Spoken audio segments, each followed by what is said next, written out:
Bienvenue sur notre chaîne de prière. Pour ne rien manquer de nos prochaines publications, nous vous invitons à vous abonner, à cliquer sur la cloche de notification, et à mettre un pouce en l'air sur cette vidéo. N'oubliez pas de partager également nos contenus pour que d'autres puissent en bénéficier. Vous pouvez réciter les prières après nous ou simplement les méditer dans votre tête. Merci pour votre soutien et votre présence. Ensemble, nous élevons nos cœurs et nos esprits. N'hésitez pas à ajuster ce texte selon vos préférences spécifiques. Évangile de Jean. Chapitre 6, versets 22 à 40. La foule qui était restée de l'autre côté de la mer avait remarqué qu'il ne s'y trouvait qu'une seule barque, et que Jésus n'était pas monté dans cette barque avec ses disciples, mais qu'ils étaient partis seuls. Le lendemain, comme d'autres barques étaient arrivées de Tibériade près du lieu où ils avaient mangé le pain, après que le Seigneur eut rendu grâce. La foule, voyant que Jésus n'était point là, ni ses disciples, monta dans ses barques, et alla à Capernaüm pour chercher Jésus. Et l'ayant trouvé au-delà de la mer, ils lui dirent, « Rabbi, quand es-tu venu ici ?» Jésus leur répondit, « En vérité, je vous le dis, vous me cherchez, non parce que vous avez vu des miracles, mais parce que vous avez mangé des pains et que vous avez été rassasiés. Travaillez, non pour la nourriture qui périt, mais pour celle qui subsiste pour la vie éternelle, et que le Fils de l'homme vous donnera, car c'est lui que le Père, que Dieu a marqué de son sceau. » Ils lui dirent, « Que devons-nous faire, pour faire les œuvres de Dieu ?» Jésus leur répondit, « L'œuvre de Dieu, c'est que vous croyez en celui qui l'a envoyé. » « Quel miracle fais-tu donc, lui dirent-ils, afin que nous le voyions, et que nous croyions en toi? Que fais-tu? Nos pères ont mangé la manne dans le désert, selon ce qui est écrit, il leur donna le pain du ciel à manger. » Jésus leur dit, « En vérité, je vous le dis, Moïse ne vous a pas donné le pain du ciel, mais mon Père vous donne le vrai pain du ciel. Car le pain de Dieu, c'est celui qui descend du ciel et qui donne la vie au monde. » Ils lui dirent, « Seigneur, donne-nous toujours ce pain-là. » Jésus leur dit, « Je suis le pain de vie. Celui qui vient à moi n'aura jamais faim, et celui qui croit en moi n'aura jamais soif. Mais, je vous l'ai dit, vous m'avez vu, et vous ne croyez point. Tous ceux que le Père me donne viendront à moi, et je ne mettrai pas dehors celui qui vient à moi. Car je suis descendu du ciel pour faire, non ma volonté, mais la volonté de celui qui m'a envoyé. Or, la volonté de celui qui m'a envoyé, c'est que je ne perde aucun de tous ceux qu'il m'a donnés, mais que je les ressuscite au dernier jour. La volonté de mon Père, c'est que quiconque voit le Fils et croit en lui ait la vie éternelle, et je le ressusciterai au dernier jour. Gloire à Dieu au plus haut des cieux. Et paix sur la terre aux hommes qu'il aime. Nous te louons, nous te bénissons. Nous t'adorons, nous te glorifions. Nous te rendons grâce pour ton immense gloire. Seigneur Dieu, Roi du ciel, Dieu le Père Tout-Puissant. Seigneur, Fils unique, Jésus-Christ. Seigneur Dieu, Agneau de Dieu, le Fils du Père. Toi qui enlèves le péché du monde, prends pitié de nous. Toi qui enlèves le péché du monde, reçois notre prière. Toi qui es assis à la droite du Père, prends pitié de nous. Car toi seul es saint. Toi seul es Seigneur. Toi seul es le Très-Haut, Jésus-Christ. Avec le Saint-Esprit. Dans la gloire de Dieu le Père. Amen. Les versets Jean 6, 22 à 40 sont une partie clé du discours de Jésus sur le pain de vie, qui se déroule après la multiplication des pains et la marche sur l'eau. Voici une explication détaillée de ces versets. Contexte. Après la multiplication des pains, la foule cherche Jésus.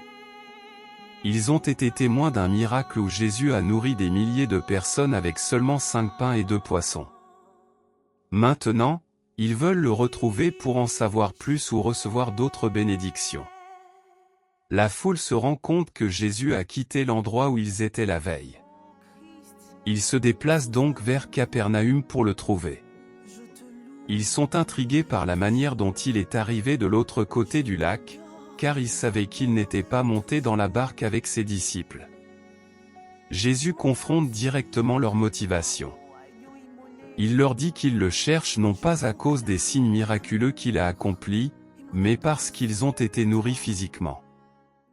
Leur intérêt est centré sur la satisfaction de leurs besoins matériels, plutôt que sur une quête spirituelle plus profonde.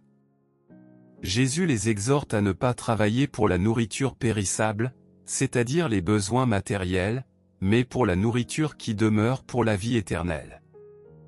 Il se présente comme celui qui peut donner cette nourriture, soulignant que c'est lui que le Père a marqué de son sceau, c'est-à-dire celui que Dieu a authentifié et envoyé. La foule demande à Jésus ce qu'elle doit faire pour accomplir les œuvres de Dieu. Jésus répond que l'œuvre de Dieu est de croire en celui qu'il a envoyé, c'est-à-dire en lui-même. Il déplace l'accent des actions extérieures, qui sont les œuvres, vers la foi en lui comme étant la volonté de Dieu. La foule demande un signe à Jésus pour prouver qu'il est celui qu'il prétend être, évoquant la manne que leurs ancêtres ont mangée dans le désert sous la conduite de Moïse. Ils semblent attendre un signe similaire pour croire en lui. Jésus clarifie que ce n'était pas Moïse qui a donné le pain du ciel, mais Dieu. Il déclare ensuite que le vrai pain du ciel est celui qui descend du ciel et donne la vie au monde. Il se positionne comme ce pain de vie, allant au-delà de la simple nourriture physique pour aborder une nourriture spirituelle qui donne la vie éternelle. La foule, toujours fixée sur l'idée d'une satisfaction matérielle, demande à Jésus de leur donner ce pain. Ils ne comprennent pas encore que Jésus parle de lui-même. Jésus répond en déclarant clairement « Je suis le pain de vie ». Cette déclaration est centrale. Il affirme que quiconque vient à lui n'aura jamais faim et quiconque croit en lui n'aura jamais soif. Il parle ici de la satisfaction spirituelle complète que lui seul peut offrir. Jésus reconnaît que malgré leur recherche et malgré qu'ils l'ont vu, beaucoup ne croient toujours pas en lui.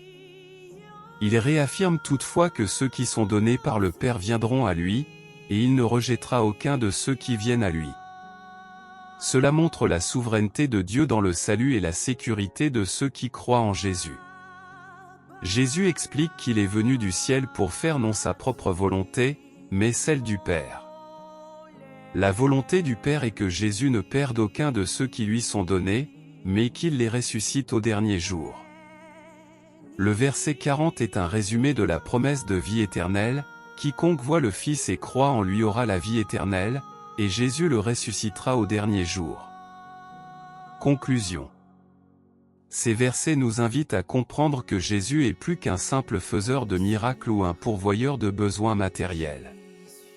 Il est le pain de vie, celui qui satisfait les besoins spirituels les plus profonds de l'humanité. La foi en lui mène à la vie éternelle, et cette foi est au cœur de la relation entre Dieu et les hommes. Seigneur Jésus, tu es le pain de vie descendu du ciel, celui qui nourrit nos âmes et comble nos cœurs. Nous venons à toi, non pour chercher les choses qui périssent, mais pour recevoir la nourriture qui donne la vie éternelle.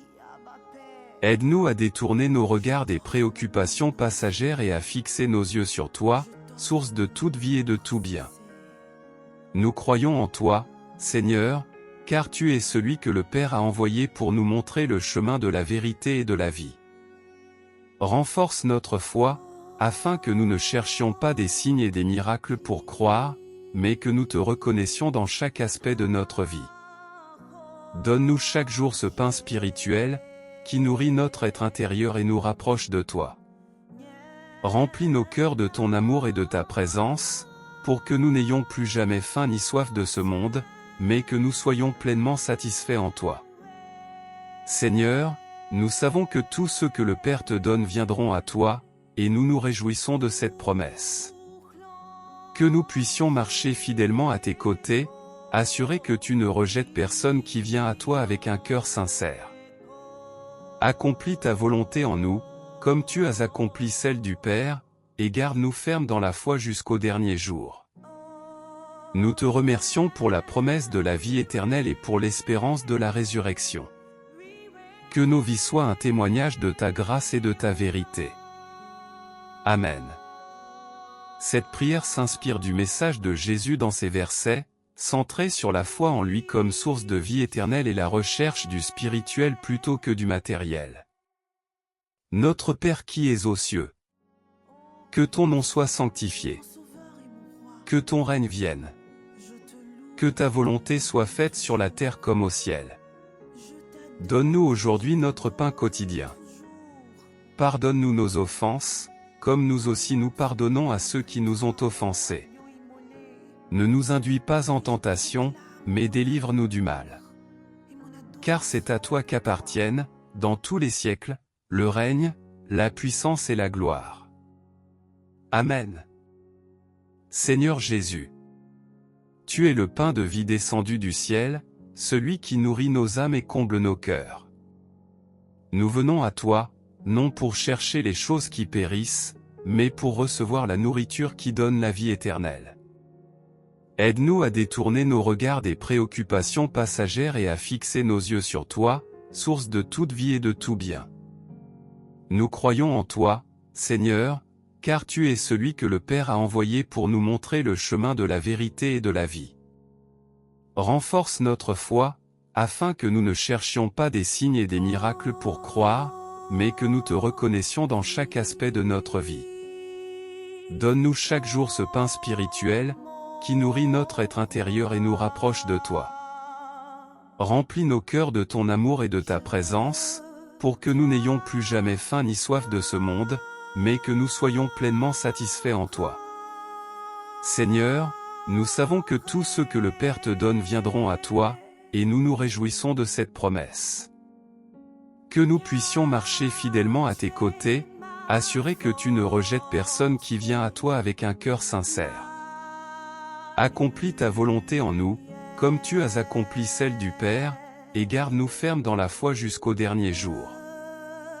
Nous te remercions pour la promesse de la vie éternelle et pour l'espérance de la résurrection.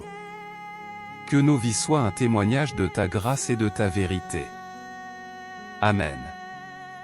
Cette prière s'inspire du message de Jésus dans ces versets, centré sur la foi en lui comme source de vie éternelle et la recherche du spirituel plutôt que du matériel.